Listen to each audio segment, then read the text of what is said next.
Hello and welcome to Reviews. Putting out a video a little bit later tonight. I had a bunch of stuff to take care of this evening. Um, and you may notice I'm getting over the flu, so I haven't done as many videos. I'm still trying to get my voice back. Um, it either drops out like mid-sentence, just a word will drop like a bad cell connection. Or, like today, I had at one point my voice just randomly went up high, just kind of squeaked. And oh, it kind of hurt. And I choked at God. It sounded like I was going through puberty, and I don't want to do that a second time. So anyway, you're going to have to put up with, and I apologize, what my coworkers have termed my Bill Clinton voice. I don't hear it myself, but they say that there's just a little vocal fry going on here. So I mean, I hear the vocal fry. I don't hear the Bill Clinton thing. But anyway, this is I've been waiting for this. I had to go to my backup comic shop this week because my main one, they're good for a pull list, but they don't stock a lot of the other stuff.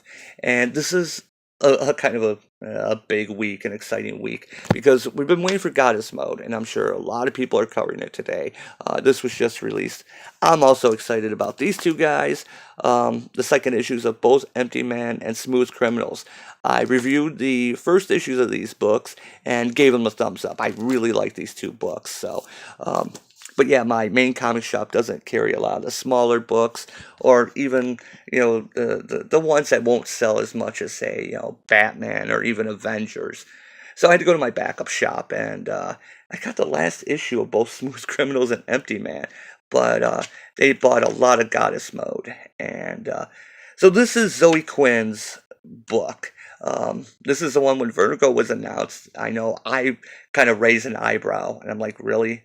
Zoe Quinn? Really?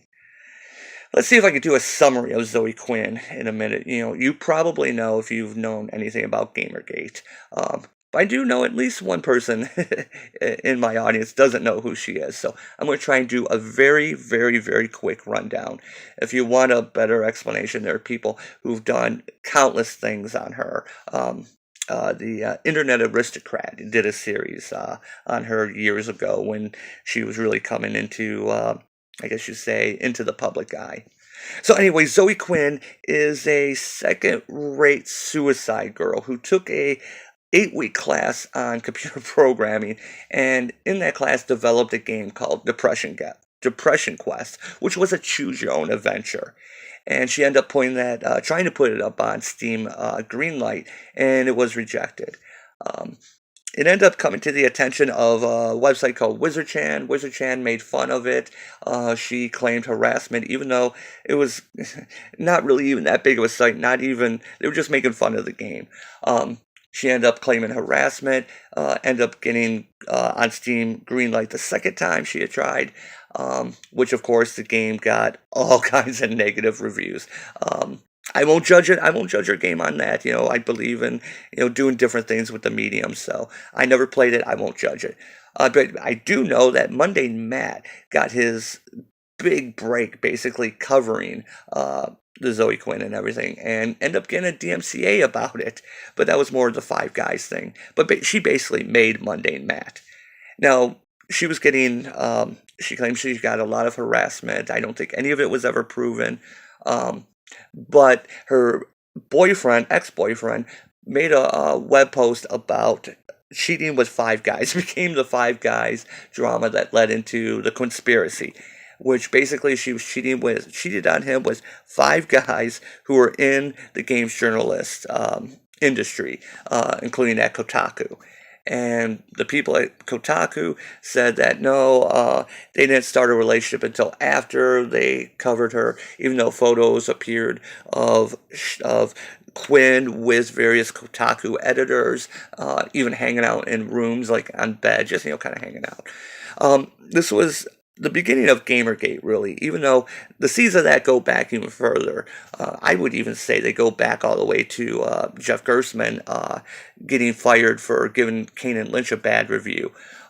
But the games journalists and the gaming industry have had this incestuous relationship where basically game journalists use it as a platform to get into the door of the games industry. But they all rallied around Zoe. Everyone propped her up and made her into the poor victim girl. And she is somewhat of a professional victim. And of course, she ended up going to the UN with Anita Sarkeesian to discuss, online harassment of women, which ended up having a really, really bad report that ended up getting pulled. It was such a poorly written report. Even the hyperlinks on it pointed back to her own C drive. Oh, hi, Butters. Hey there, girl. Yeah, just walk right across it. Walk right across it and lick your shoulder. Um, so anyway, she's had all kinds of other things, such as, she tried to start a crash override charity, crash overdrive. And there was another gamer charity for women going on that ended up getting basically closed down, even though they came out later and said it wasn't because of Zoe, but um, a lot of things at the time pointed out that Zoe was involved. Um, Candace Owens, who created the website about fighting online harassment by basically doxing trolls. Now, Candace Owens is another person I don't have much respect for. You just watch Butters lick herself. Candace Owens believes in doxing children. And she even said that when she had this website to expose the identity of trolls, that Zoe Quinn called her and told her she had to shut it down because it would ruin everything. You know, I don't know how true that is, but that's what Candace Owens claims happened. So, of course, there's also the latest crowdfunded game she's working on that I believe it went over budget, but it went like a year and a half past its delivery date with no updates, and people started getting mad because she was vacationing in Japan at the time. But she is basically, like I said, she's a professional victim. So, of course, why not just have Vertigo and DC come to her to make a comic? Why, just pull new people in. People have never written before, give them number one. And, like Eve Ewing, it worked for her with Ironheart. I liked that book. I didn't think I was going to. So now it brings us up to Goddess Mode. Kind of brought you up to speed on who's Zoe Quinn and why this is probably going to get so much attention today. This is her cyberpunk type book, and it has the art of Robbie Rodriguez, who created Spider-Gwen, which I don't think she's that big of a character, and why but that's his baby. He's really attached to the character when she's basically just Gwen Stacy with Spider-Man's powers. It's in a band. And I'm not really a big fan of his art style to begin with. So anyway, this book kind of surprised me. It starts off, and I'm going to have to mention something. For someone who has trouble seeing colors, this book was really hard on the eyes. I've mentioned my color blindness in previous videos, and there's some points in here where this was really hard to look at. I don't know if it was Robbie's art style. This Rico Renzi's coloring did not help. It was about as hard on my eyes as my voice is probably on your ears right now. So it starts off with first-person narration, as we have this woman who we think is the main character, Cassandra, but it's actually not. You'll find out who she is later. She's talking about how, for whatever it's worth, I didn't pick this fight. It picked me. Probably because I'm an easy win. Unfortunately for everyone involved, I'm exhaustingly difficult. Or maybe I'm just exhausted. So that doesn't really, it's one of those things that sounds cool to say, but when you think about it, it makes no sense. And then she just keeps going on. This is someone who's never written before, and you can tell, because they feel like they just need to get it all out. There's a lot of exposition dumps in this book. So basically, we're in the cyber world. I'm a barely functioning bundle of neurosis who can't master putting on a fitted sheet. I don't stand a chance at solving problems bigger than me. So it cuts through. We get a little bit of the world. Basically we find out that Tucker Bradley basically created this company, Hermeticore, and what's going on in the world. He invented this thing called Azoth, networked everything into it. And as I'm reading this, I'm like saying, that sounds really familiar. So now we cut to Cassandra proper. She's in basically like kind of this bowels of this ward where they have all these people who are suffering from Tucker Bradley disease, the guy who formed the company. They all have this kind of sleepy sickness where they've gone into comas. And I'm like, wait a minute, this is sounding really familiar. So, she's visiting her dad, and again, exposition dumps. And she's basically saying who she is. She's very gifted. She got her brains from her dad. She misses her dad. She's very close to her dad.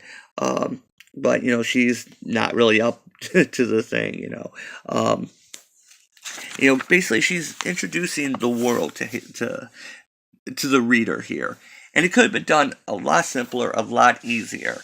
You need someone just to help her trim down. Because, look at this. This is the kind of part where I feel bad for the letterer. And poor Robbie had to, make sure he had half the panel just completely, because it's going to be filled with, Claremont-like dialogue. So while she's visiting her dad and talking, something happens. And all the people that are in this Tucker Bradley sleepy sickness start screaming this symbol. And the AI that guards everything psych goes down. So she gives herself admin privileges because she's a gifted hacker, and manually summons in people to come in and take physical people instead of the AI psych to take care of things. But they end up closing the power, kicking her out of her connection. So she ends up back in the real world where she's back in her crummy apartment, and you find that the apartments they actually everything is an ad. The walls are covered with ads, and there's some interesting things in this book, I will say. She's got her roommate she's living with, and they have implants. Like she especially, that's why she was kind of astral projecting. Basically cyber, form into the to visit her dad, and you've got the walls are just covered with error messages while the system is being rebooted. And then, of course, they've got the implants and everything. They scream. She ends up going and throwing up in the bathroom, and thankfully they have ad blocks in the bathroom. And she gets an email from her boss. I saw your little adventure. Come to my office now. Well, because the privilege escalation she did was her boss. So then she virtually goes into a meeting with him. And at this point, I'm realizing this is Dot Hack.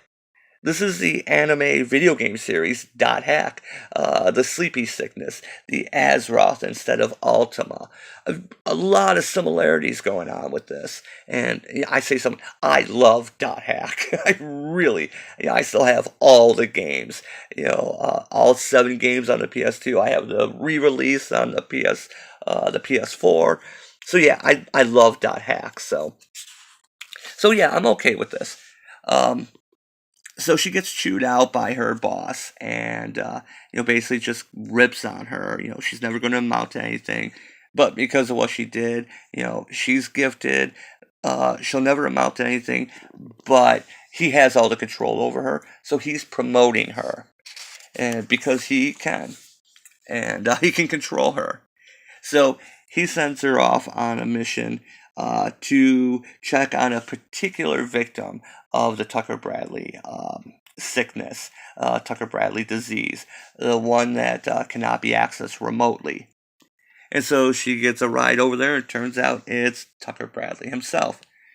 She gets to the house, and yeah, where he lives, the air is better. They have implants to help them breathe and filter everything.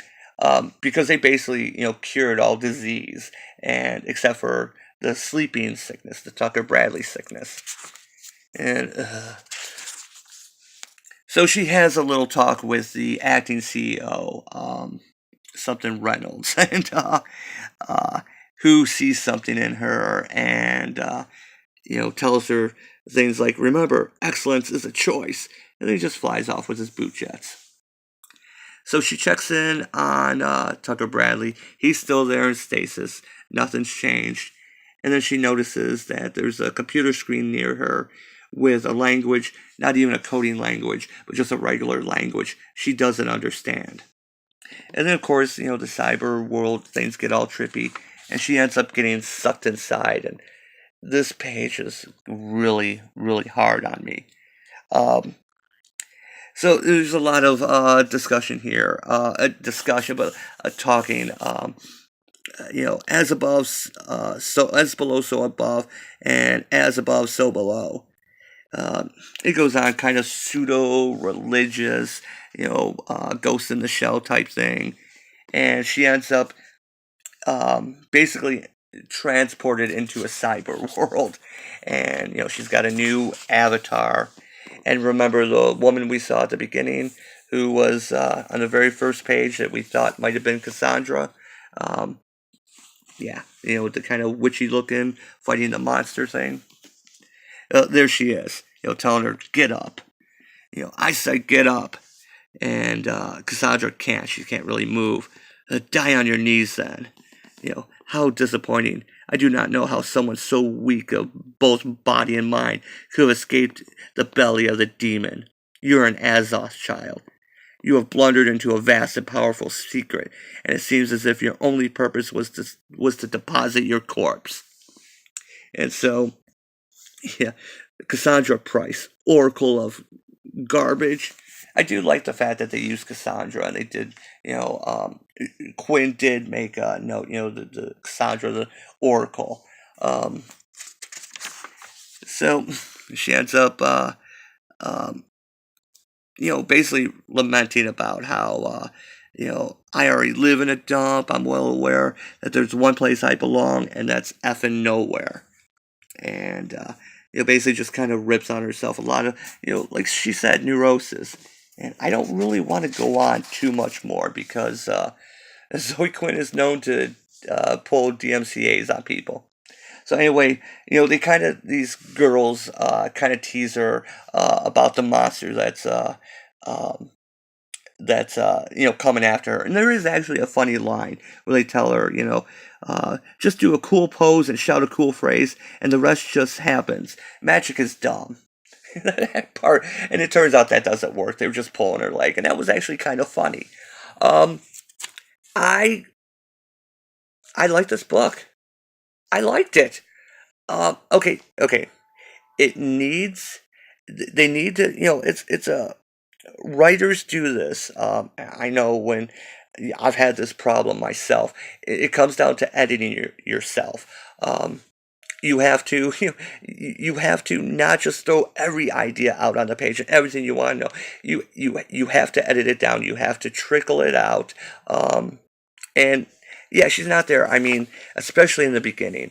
Yeah, I understand she's setting up the world. She's trying to bring everyone into it, and bring everyone up to speed on what is going on in this world, who these people are.